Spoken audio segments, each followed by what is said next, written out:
Yo, what's up, G-Fan? This is Gifted here, and welcome back to another episode, another review, another reaction, guys. Today we're going to be reacting to Mrballen.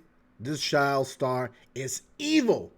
Now this video is 32 minutes long, so guys, buckle up. We're going to find out why this child is evil. But you guys already know, if you're new to my channel, I welcome you to my channel. If you consider subscribing, it would be amazing. Let's get it, boys. We're almost at 50,000 subs. That is incredible. I do want to let you know I stream on this channel Monday through Thursday at 6 p.m. So be sure to hit that notification button so you guys know when I go live. You guys can ask me questions there. You can ask me for requests there live and everything. You can talk it up with the, with the whole G-Fam. It would be amazing. Let's get it, boys. You guys are going to know we're going to open this bad boy up. We're going to, make sure we're in there. And we're going to go ahead, click on this bad boy. We're going to go ahead and bam! Hit it with a thumbs up because it helps with the YouTube algorithm. And let's get it. Hundreds of stories I have covered on this channel. Today's story is going to easily rank in the top 5 most distressing I have ever covered. Now, there is not any graphic footage or images included. However, there is a very upsetting sequence that happens at the end of this story. And so for that reason, viewer discretion is advised. But before we get into today's story, if you're a fan of the strange, dark, and mysterious delivered in story format, then you come to the right place because that's all we do. And we upload once or twice every week. So if that's of interest to you, please take the like button hostage and force them to wash your dishes while wearing a very long sleeve shirt, but don't allow them to roll their sleeves up. Also, please subscribe to our channel and turn on all notifications so you don't miss any of our weekly uploads. Turn on all notifications. All right, let's get into today's story. All right. I usually try to get these right as he released them, but it took me a little bit. But yeah, right here, we got it. Well deserved. Okay. One disturbing incident.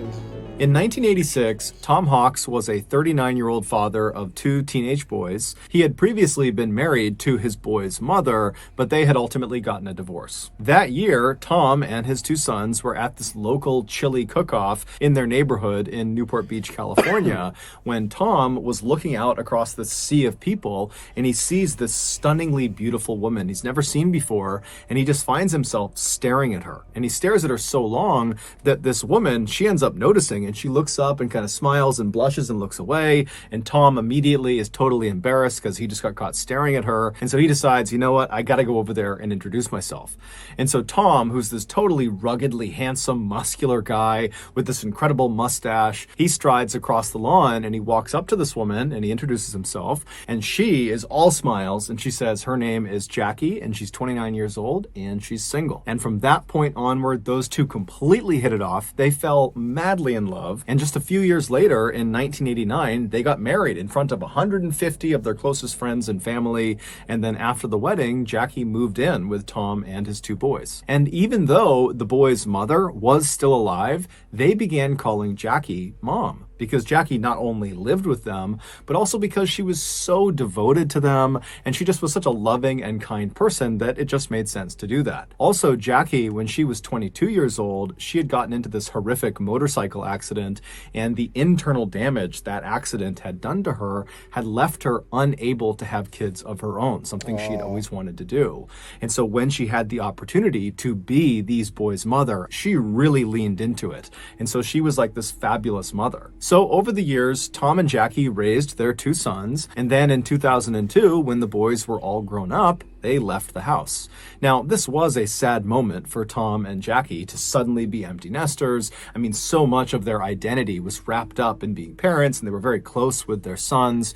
But at the same time, they knew this day was coming, and they had actually been preparing for it for several years. They had been putting money aside every single year to prepare for when their sons left, because they wanted to time it so they could retire at the same time. And their idea of retirement was to go buy a yacht and just live on the yacht and sail up and down the California and Mexican coastline. Now, neither Jackie nor Tom were wealthy at all. However, they were very good at saving money and they were very disciplined and they could live frugally. And so over the past couple of years, they really had saved virtually every penny so they could afford to buy this yacht.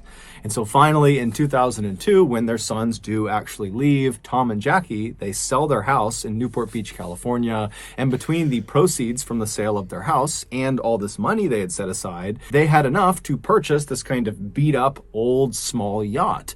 And so this yacht they named the Well-Deserved. Even though this yacht was by no means a glamorous yacht like you think of when you hear that word, Tom and Jackie adored this boat.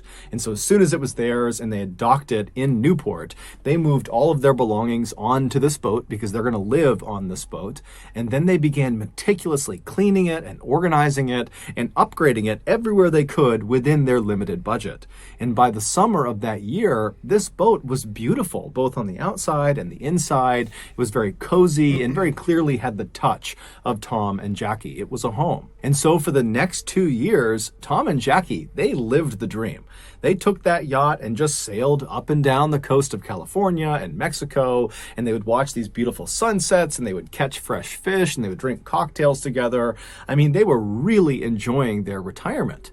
Then, in 2004, they got some unexpected news. One of their sons told them that he was now expecting to be a father. And so this baby was going to be the first grandchild of Tom and Jackie, and they were so excited. Especially Jackie, because remember, she wasn't able to have kids of her own, and she just loved the idea of getting to be motherly again and the idea of getting to hold this precious little baby. And so even though Tom and Jackie were absolutely loving living out on this yacht, they decided that the time was right to actually sell the yacht and then take the proceeds from the sale of the yacht and buy a house on land to be closer to their son and this grandbaby. So in November of that year, the Hawks place an ad in this fishing magazine for the sale of their yacht. They were asking for about $500,000. And very quickly after this ad went live, this young couple who had saved up some cash, they offered to buy it. Tom and Jackie were totally thrilled, and they called their 2 sons to tell them the good news that they had this buyer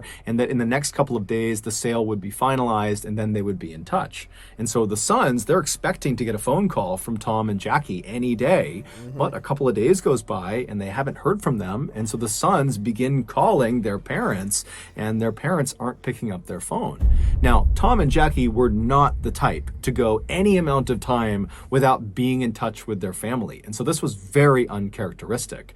And so when Tom's brother, Jim, who was a retired police chief, when he heard about this sudden silence, he just got in his car and drove to Newport Beach, California to see if maybe they had not finalized the sale of the yacht and maybe the couple was still on the yacht and he could go check in with them and make sure everything was okay. And so Jim, along with a friend of his, they arrive in Newport Beach, they make their way to the dock where the yacht was being held, and they go down to the floating section of the dock and they walk right up alongside the Well-Deserved.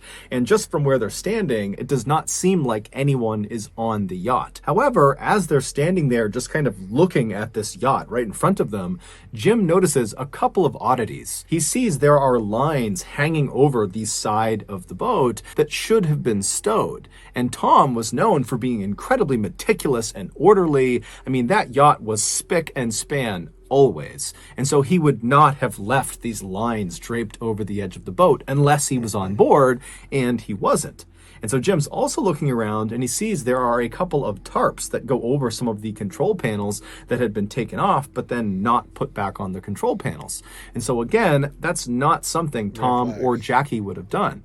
And then there's also some dirty towels kind of hanging out of one of the portholes. And so overall, the impression Jim and this friend got was, I guess they must have finalized the sale of this yacht, because clearly the new owners of this boat, they're the ones that are in possession of it, and they're the reason it's sloppy, because Tom and Jackie, they never would leave the boat in this condition. And so Jim pulls out his own business card and he writes a note on it that he's looking to speak with the new owners of this boat because his brother and his brother's wife had sold this boat to them, but now they're missing. And so please give me a call back. And so Jim and his friend, they leave the boat, they leave the dock, and they begin to leave the area when Jim's cell phone rings. And he picks it up, and it's this 21-year-old woman named Jennifer DeLeon. And so she tells Jim that she got his business card on her yacht and that, yes, she and her husband had recently purchased this yacht from the Hawks.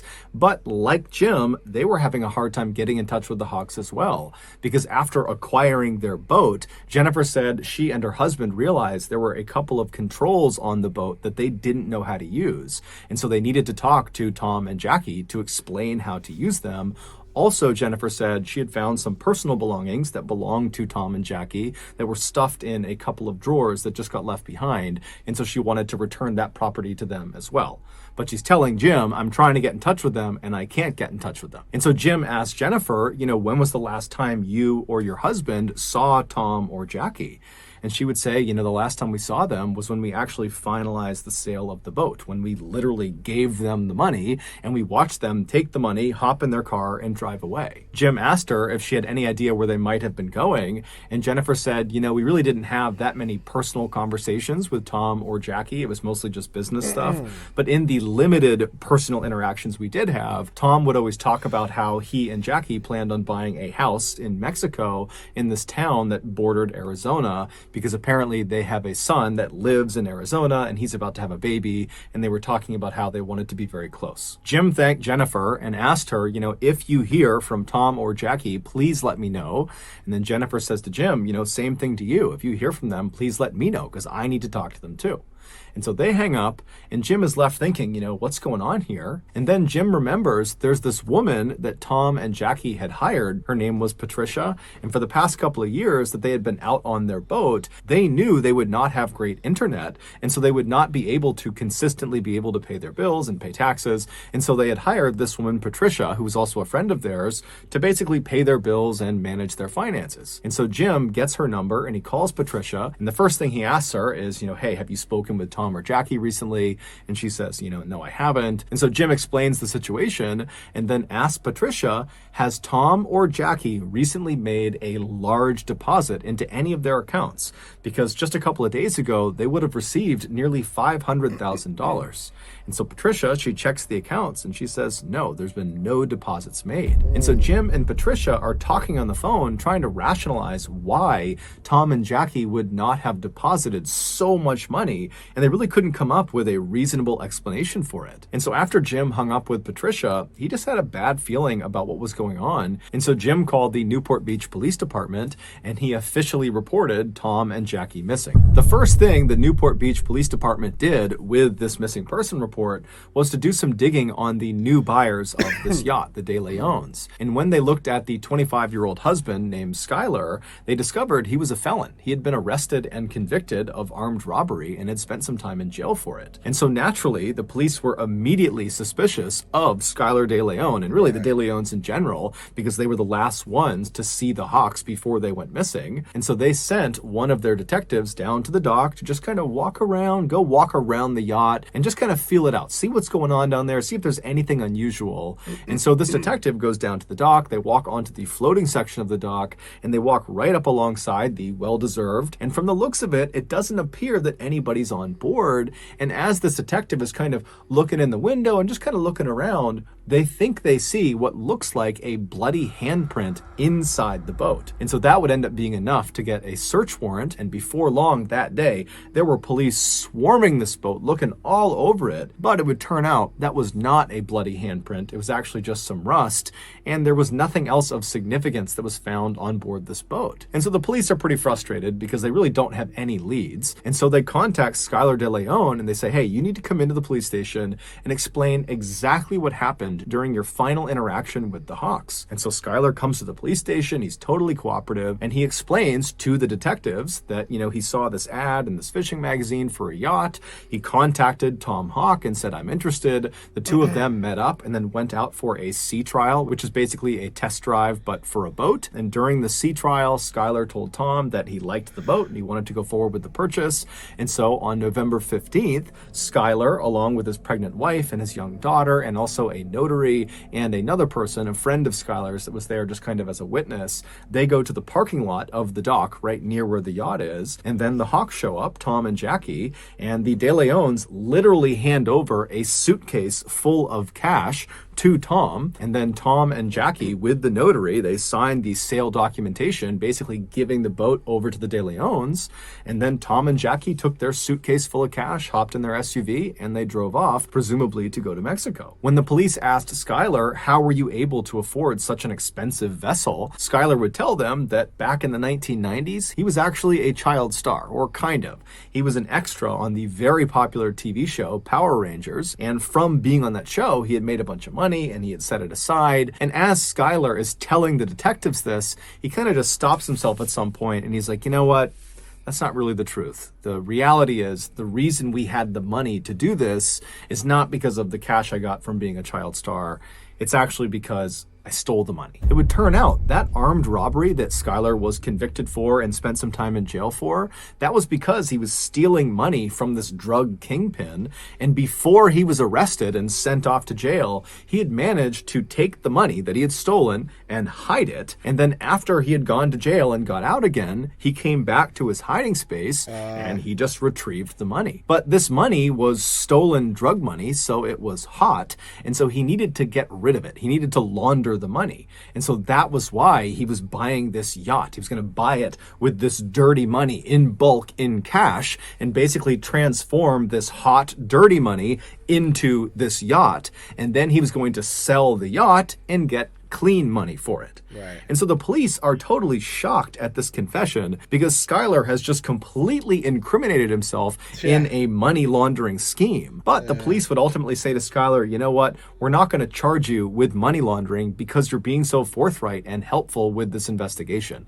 And so they let Skylar go. The police would go on to interview Skylar's wife, Jennifer, as well as the notary and also that other friend who had come along for that final sale of the boat who was there as a witness. And so the police interview all three of those people and they asked them, you know, what was your final interaction with Tom and Jackie like? And they all described the same situation of seeing Tom and Jackie taking the suitcase full of cash and then signing the paperwork, hopping in their car and driving off. The only detail that seemed to differ amongst these four people who were there was the way Tom and Jackie were acting. Skylar made it seem like Tom was kind of anxious and paranoid about having all this money, whereas the notary said, you know, Tom and Jackie seemed completely normal to me. After all the interviews with these people who had seen Tom and Jackie last, the police felt like they had kind of reached a dead end and just didn't know what to do next. And so they went to the media and asked them to put out a bulletin that had a picture of Tom and Jackie, as well as a picture of their vehicle, and it asked people to come forward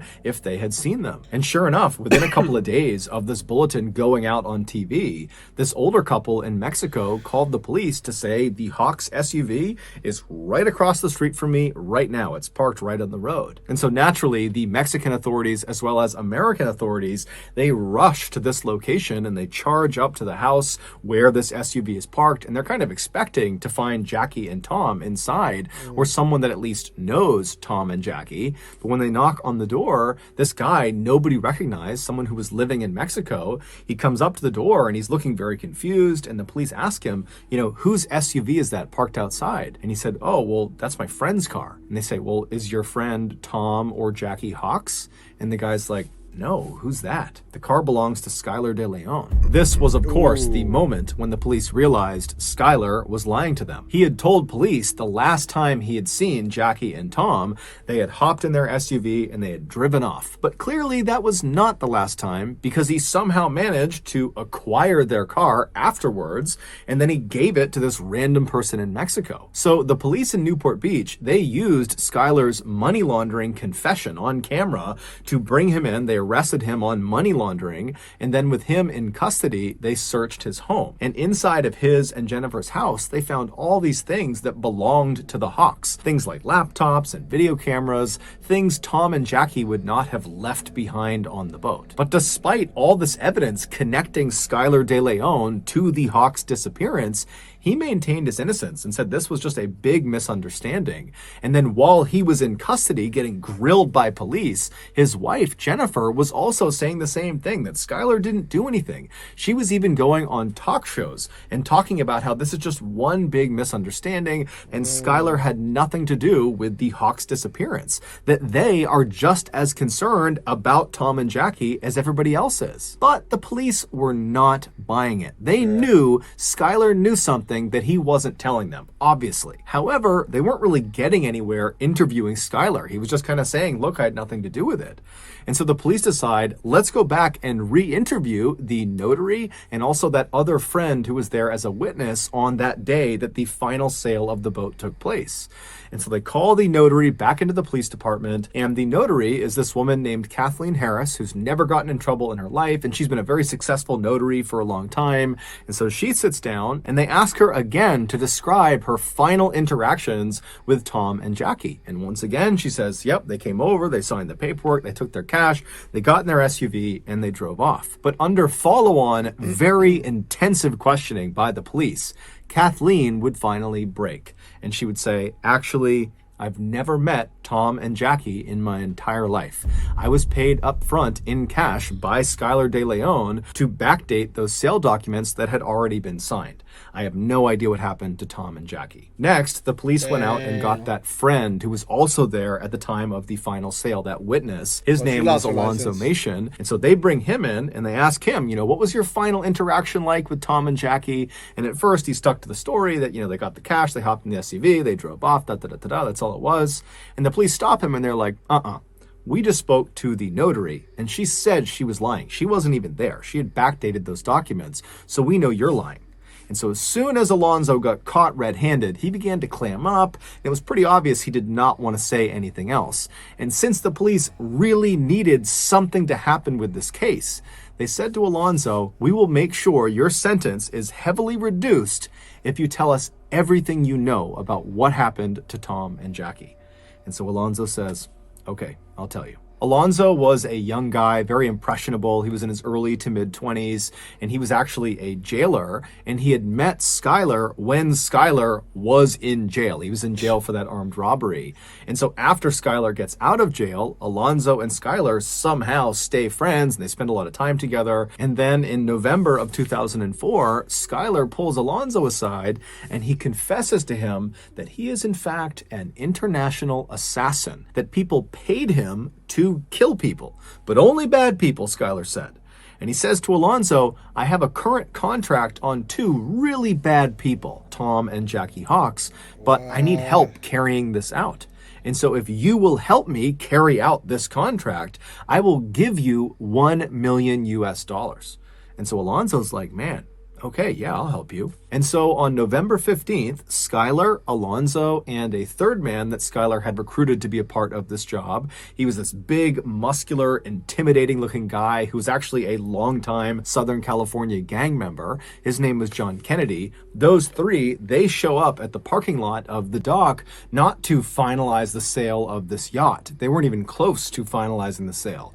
They were there to meet up with Tom and Jackie to do a sea trial, a test drive. But when Tom and Jackie arrive, Tom, who was a longtime probation officer and so was very used to being around felons and convicts, he immediately sized these three up and thought, bad news. And so when the two parties met each other in the parking lot, Skylar started to notice that Tom was definitely apprehensive about getting on a boat with them. In fact, Tom was talking about potentially rescheduling and that, today's not a good day. And Skylar's seeing, okay, they're clearly uneasy about getting on the boat with us. And so Skylar says, hey, Tom, Jackie, hold on a minute. I'm going to step aside and make a phone call.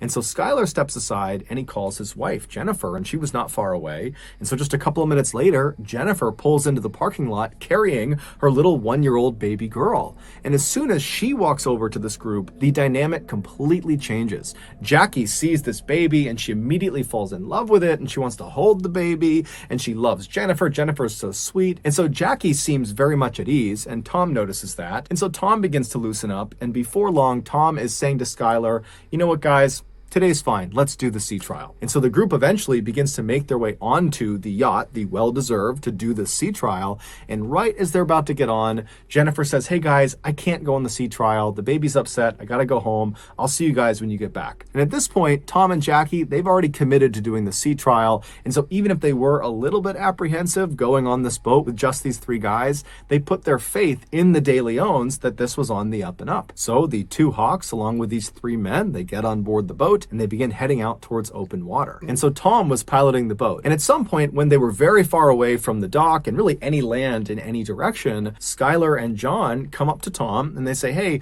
we want to show you something down in the lower levels of the ship. And so Tom goes with them. They go downstairs into the bedroom. And while they're down there, Alonzo and Jackie were in the kitchen, which is right above the bedroom. And as they're standing there, Alonzo and Jackie suddenly hear this very loud commotion coming from the bedroom. Now, Alonzo knew what that was. It was Skylar and John attacking Tom. And so that was his cue. Alonzo leapt forward and he grabbed onto Jackie. And before Jackie could even figure out what was going on, he had thrown her to the ground, pulled her hands behind her back, and then he pulled out handcuffs that he had and he handcuffed her hands together. Sounds like Jackie's here, Alonzo's here, and then that's where Thomas Hawks, Skylar, and JFK are on the bottom. And Jackie hears the commotion. She looks down this way, and this is where Alonzo overpowers her. And as soon as Jackie was subdued in the kitchen, Skylar and John, they come up the stairs, and Tom's not with them, and they grab Jackie, and they walk her down into the bedroom, and Jackie would have seen her husband, Tom. He's been handcuffed, and he's laying on the bed on his back. And so they throw Jackie onto the bed right next to Tom, and immediately Jackie turns around and looks at Skylar and says, why are you doing this to us? We just met your wife. I just held your baby. Why are you doing this? All we want to do is just go back to land and be with our children and be with our grandchildren, please. But Skylar didn't care. He just turned to Alonzo and said, put tape on both of their mouths and their eyes. And as Alonzo was doing that, Skylar went upstairs and began piloting the boat towards the deepest part of the ocean. And so as Skylar is driving this boat, Alonzo and John are down in the bedroom, and Alonzo remembers looking over at Tom, and Tom was comforting Jackie. He had managed to pull his hand up, and he was stroking Jackie's hand, and he was saying to her, it's going to be okay. No matter what happens to us, we'll be together. Suddenly, the boat stopped because Skylar had reached the deepest part of the ocean, and he called down to John and Alonzo to bring Jackie and Tom up onto the deck. And so Alonzo and John do just that. They march Tom and Jackie up the steps. They bring them out to the deck of the ship, and then Skylar forces them to sign the sail documentation for the boat, as well as had them sign additional paperwork that gave Skylar access to their bank accounts. And while they were signing these documents, Jackie actually misspelled her last name on one of the signature blocks. She left the S off of her last name. That's not something she would have done by accident. It's pretty clear she did that on purpose to signal to the future that she signed this under duress. After all these documents were signed, the three men led their two captives to the back of the boat. And then once they were standing at the back of the boat, Skylar tells Alonzo, in earshot of Jackie and Tom, to, hey, go to the front of the boat and get the anchor. And so Tom and Jackie, they know that whatever's going to happen to them next, it's not good. And so Jackie begins pleading with them to let them live, let them go back to land, let them see their grandchild. And Tom manages to shake his restraints from John, who was holding him, and he manages to kick Skylar really hard in the groin. But after that, John leapt on top of Tom and Jackie and subdued both of them. And then he positioned Tom and Jackie so they were sitting down back to back with their handcuffs connected to each other. And then Alonzo shows up dragging this heavy anchor, and he finally gets it all the way over until it's right next to Tom and Jackie, at which point Skylar grabs the long metal chain that came off of the anchor, and he felt around until he got to the very end of the chain. So not the side closest to the anchor that's attached to it, the far other side, the bitter end of this chain. And he reached down and he connected that portion of the chain to Tom and Jackie's handcuffs. And then once he was sure their handcuffs were securely fastened to the end of this chain, Skylar stood up, walked over and grabbed the anchor, and with quite a bit of effort, he managed to lift it up and threw it over the side of the boat. As soon as that anchor hit the water, all Tom and Jackie would have heard for several seconds would be the sound of all of that loose chain that they were connected to being rapidly pulled off the boat and being sucked down into the water. And so that chain was going up and over this wooden railing, and so all they would have heard is just chain links grinding over the railing until finally the anchor pulled the chain tight, at which point it yanked Tom and Jackie towards the side of the boat. Alonzo would say when this happened, Jackie's head struck the inside of the boat so hard it made this very loud, audible cracking sound. And then Skylar, Alonzo, and John just stood there as Tom and Jackie desperately tried to fight against the weight of this anchor that was trying to pull them off of the boat. Tom was trying to hold on to anything he could to try to hold his wife in place, but eventually the weight of this anchor combined with the movement of the boat was just too much. And so Tom and Jackie were very slowly pulled up and over and off the boat into the water. When they hit the water, they would have been fully alive, fully conscious, as they began their rapid descent to the bottom of the ocean, 3,500 feet below. Alonzo would tell police as soon as Tom and Jackie disappeared below the surface, Skylar let out a woohoo and ran over to the edge of the boat and looked into the water like a giddy child. And he was staring at where they had disappeared, and he was just grinning and laughing. And then finally, when the water went calm and there were no more bubbles, Skylar just kind of laughed, turned around, and made his way back to the cockpit and began piloting the boat back towards the dock. Even though Jennifer was not on the boat at the time of the murder, she was equally involved in it. In fact, the attack was her idea. She wanted more money, and she saw this scheme as being a way of doing that. So remember, when she showed up at the dock parking lot with her baby and put Jackie and Tom at ease to help get them out on that sea trial, she was doing that very intentionally to trap Jackie and Tom. She knew what was going to happen out on that boat. She was trying to get them to go so they could be murdered and they could steal their boat. And when Skylar was out on the boat before, during, and after the murders, he would step aside and call Jennifer to let her know how it was going and kind of get her feedback and ask for advice about what they should do next. With that in mind, one of the darker elements of this case has to do with the video camera that was discovered inside of Jennifer and Skylar's house. It was the Hawks video camera, and they had used it over the past couple of years to document their travels out on the ocean. And so when the police acquired this video camera, they played the tape that was inside of it. And at first, the tape shows Jackie filming the inside of the well-deserved yacht, and she's talking about how sad it was that this is probably one of the last times they'll be inside of this boat. But she and Tom are so happy because they've found buyers who are going to take great care of this boat, and they're excited about the future, they're excited about their grandchild. And then suddenly, this footage of Jackie inside of the boat just totally cuts, and it jumps to Skylar and Jennifer at Thanksgiving dinner that year,